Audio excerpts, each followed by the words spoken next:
No rest for the Splendid. James the red engine was very cross.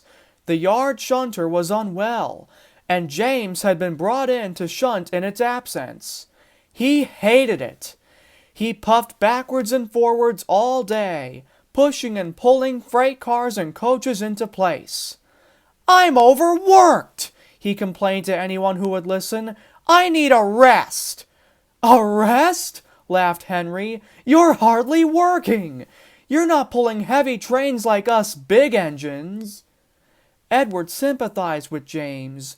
He knew just how tiring shunting could be. "Don't listen to them, James. I think you're doing a grand job. I'm sorry I can't help myself, but I have my own trains to pull." But Edward was only wasting his breath. James was too cross to listen. "Never mind, James," his driver said.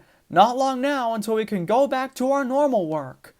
"Well, I'd rather be done now. I'm tired." James sulked as he banged a line of freight cars into place. He thought he'd be stuck shunting forever. But at last, late one afternoon, the yardmaster came to see James. "The shunter's returned now, so we won't need your help anymore."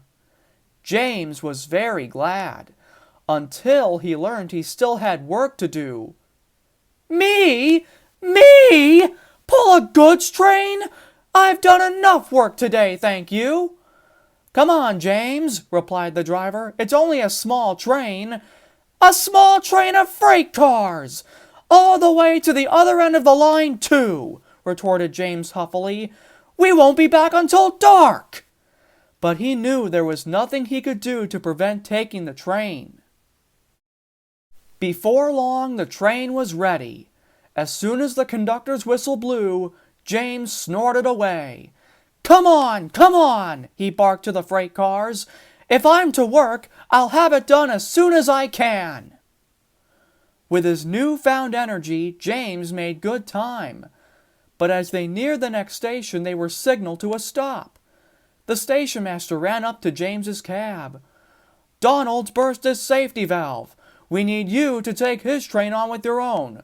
We've arranged it all. You needn't worry about losing time." James grumbled dreadfully, especially as he now had to shunt Donald's freight cars in front of his own. As he was finishing up, Gordon rattled by with the express, laughing at the red engine as he went by. James went red in the face. Donald apologized to James, but he just ignored him. "An apology won't get me a break," he muttered darkly. Soon all was ready. James set off again, this time with an even greater determination than before. He thundered along the line at a tremendous rate. His firemen shoveled furiously as they tore along. Before long they neared Edward's station. "We'll stop and get a banker for the hill," called the driver, but James wouldn't have it. "I can do it! I can do it! Just let me show that hill what I'm made of!" His driver agreed. Keeping good speed through the station, they soon found themselves at the foot of the hill.